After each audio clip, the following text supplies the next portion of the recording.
Let me show you where I am right now, right off of Route 13 here in Princess Anne. Snow is still soft, as I mentioned, still coming down, you know, soft enough for you to pick it up, but not enough to make a snowball here. So you spoke with an expert about how the time change can affect a person's mood.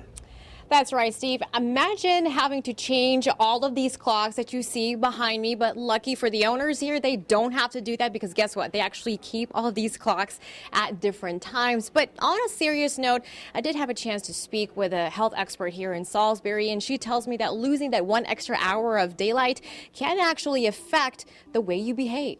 Check out this car in the middle of this ditch right here. We don't even know how long that car has been sitting in there, but clearly submerged in the entire flood water here. And for the last hour and a half that I've been out here with my photographer here, the water seems like it's getting higher and higher. Tyler, go ahead and pan over there. All that caution tape on that side. And then these guys behind me are trying to work on getting this plywood off the window. Clearly, some of the businesses around here are trying to get back to normal life. And our chopper is actually hanging up right above us right now. We're going to take a shot of them right now. That's a whole aerial view of what Crisfield looks like right now, guys. Well, that's just part of what I'm told is a long investigation. In the meantime, this is one of the 25 wells so far that the MDE says it will work on replacing. Some drive-through convenience store owners tell me getting rid of these type of businesses would be unfair, as they say the responsibility falls on the driver. The Salisbury Police Department tells me it's been about 8 years since the department has even had cameras in their patrol cars. And they hope images like this one helps them keep everyone safe. And women are supposed to be en route as we speak.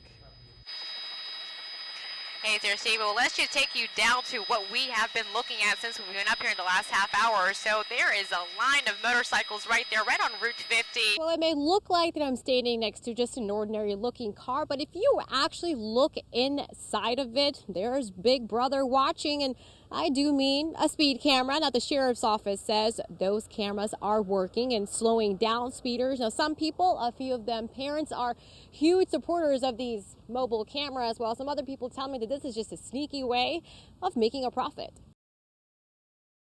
Good morning, everyone. Thanks so much for waking up with us this morning. I'm Aisha Khan. And I'm meteorologist Mike Lichniak. Welcome to WBOC News this morning at 6 o'clock. Go ahead. On November 2nd, Saturday, 2013. And good morning to you, Mike. Good morning, Not that Aisha. I'm complaining. It is kind of warm out there for being November. Those stories in just a bit as we are following some breaking news out of Accomack County. The sheriff's office there and Virginia State Police are learning more about 4 possible suspects involved in a home invasion in Accomack County. The town of St. Michael's was busy yesterday celebrating 200 years since the famous battle took place on its soil. WBOC's Evan Kosloff was there for the parade, a reenactment, and music, all to celebrate American pride. Every second was crucial on Monday afternoon as a Del Mar firefighter and a police officer raced to save a teenager from a burning house. A promise that the air will change throughout the day today, and it will have some of us grabbing a sweater or sweatshirt to start our mornings tomorrow. Meteorologist Mike Lichniak. Haven't hit the road just yet? You may want to listen up before you fuel up. Oil prices are a near 2-year high, pushing gas prices even higher. Chilly start to the morning today. Yeah. In fact, it was cold in here and I was complaining. But we are expecting some temperatures to warm up, huh? That's right. We're looking actually for temperatures, believe it or not, mid to upper 50s. Yes. Next week. But the freezing temperatures this morning could cause for a messy commute. WBOC's Karen Campbell joins us live in Dover this morning. And Karen, the main roads in Kent County are clear, but drivers could have difficulty on some neighborhood and back roads for that matter. That current food service workers could lose their jobs. Yeah, Steve, a member of a Washington, D.C.-based employee union tells me that about 70 cafeteria workers and about 30 student workers, or more than 30 student workers, could be impacted. Now, the university tells me that because its food service is self-supporting, there may be no need for it to even keep its own in-house service. Save our jobs, no layoffs. That is exactly the message these UMES students, some campus employees, along with union representatives want to convey. They're trying to bring in another food entity into our university, and if they do bring this entity, a lot of well, not residents, but a lot of people that work in the caf are going to lose their jobs. The university has been running its own food service system for nearly 20 years. It's one of 3 Maryland institutions to operate this way, but now it says it needs to make some money-saving changes to that system. Food service is self-supporting. No public tax dollars are used to support food service. We're looking for efficiencies, and if going the private sector route is a more effective and efficient way to do it, then that's the way we'll go. Joseph Nixon says he has been a dishwasher in the cafeteria for nearly 30 years. He, along with all of these protesters, even took their message to the campus president, who was out of the office today. Petitions are delivered to Dr. Bell's office. Nixon calls any changes to the cafeteria unfair to him and many other longtime employees. Done my job and stuff like that, but I've done other peaceful jobs too. I feel that I should be able to keep my job. Even though university officials aren't saying anything is for sure just yet, No layoffs! Save our jobs! these students and employees are hoping their voice will be heard loud and clear. So Aisha, let's talk about this a little bit more. What's going to happen with these current cafeteria employees if UMES decides to move forward with these changes? Yeah, Steve, the university tells me that if it happens to move forward with the plans and bring in a private food vendor, then that food vendor, before it takes over these operations, would be required to actually interview or at least consider these employees for a job. It's an eerie feeling in this neighborhood of Jersey Road where police say this man, 19-year-old Miles Lyons, shot and stabbed 3 women, one of them a 39-year-old who later died. It's through this bedroom window where Sheriff Mike Lewis says deputies were trying to get the family to climb through during the bloodshed. Among them, a 10-year-old boy, his 2-month-old niece, and a 4-year-old nephew. He gave the infant child to this little 10-year-old young man who took this child in his arms in his bare feet and continued to walk across this frozen field to a nearby home. Lewis says nothing will ever erase the memories of a horrific tragedy the 10-year-old saw, but he says what could be seen were true signs of bravery. You know, this little boy didn't want to leave his home because his words were, "I fight my own battles. I didn't want to leave my home." A home that now sits empty. Lewis says since the incident, the surviving family has moved out. He says etched in his mind is not only the tragedy, but also the act of heroism of a 10-year-old. He's remarkable, and he did what he had to do to protect his family. For 26 years, Frank and Carol Morrison have tried all types of methods to keep their chickens cool in the summer. We had reached a point we didn't like how the chickens were kept, so confined, so crammed in. Each one has less than a square foot of living space. That's why now the couple lets their chickens roam around freely, even in the heat, in their natural environment. No, not even last week when it was 103 here.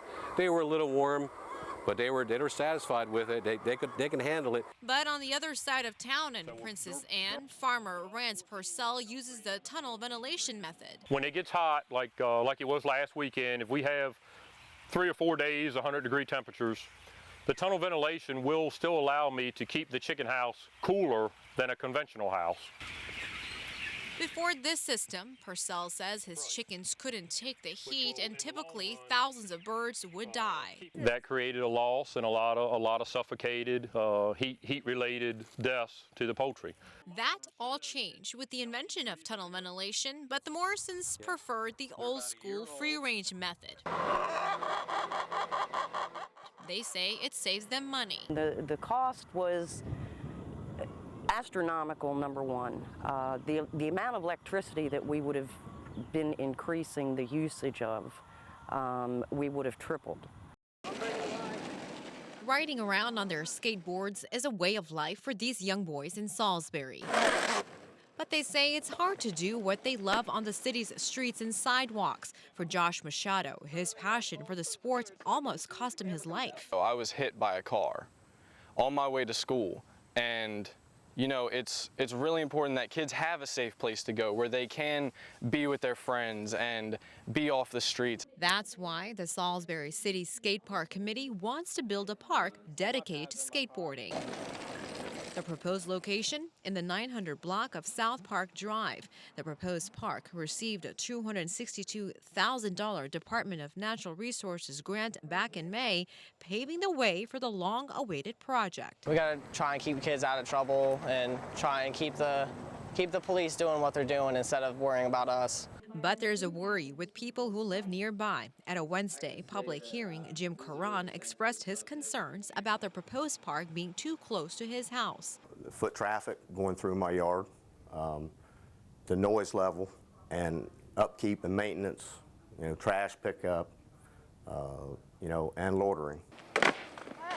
Machado says he hopes he and his friends will have a place to practice their sport in safety, a spot he says that will allow them to learn, enjoy, and occasionally engage in some friendly competition. If we're at a park, you know where we are. You can come get us. You can come watch us. You can see what's going on, and it'll be part of the town. He warned for the first time in person.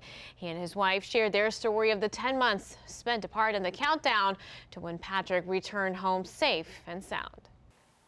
You got to see her first,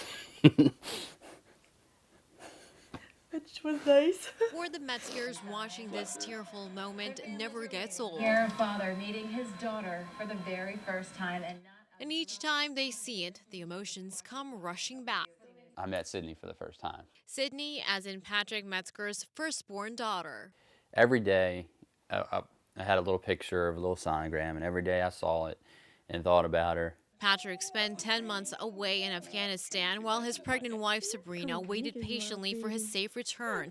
Patrick says to be gone for that long wasn't easy, but the happy moment came after watching the birth of his daughter on June 17 from Afghanistan. Why is that emotional, Sabrina? I mean, many Because he couldn't be here, and it was just so heartbreaking to know how much he was going to miss. Sabrina says the toughest part for her was trying not to think about Patrick getting hurt or never making it back. This time around in Afghanistan, I was more worried than the first time around. A worry that even Patrick was aware of, but says he put it out of his mind for his own sanity. You prepare yourself. We trained hard, and that's what brought us back. Patrick says just like any other soldier with him in combat, he missed his family and his friends. Patrick also missed some other things he says most of us probably take for granted. Cutting grass. I missed being outside. I don't want to say I miss freedom because that's why we're there, for freedom, but you just miss those little things, While Patrick spends time doing those little things, the bigger priority is to take in every precious moment he can with this little one. Oh, there it is. The Patrick Metzger is with the Maryland State Police in Salisbury, and he will be returning to his post sometime in January. He is still on military orders for about another month.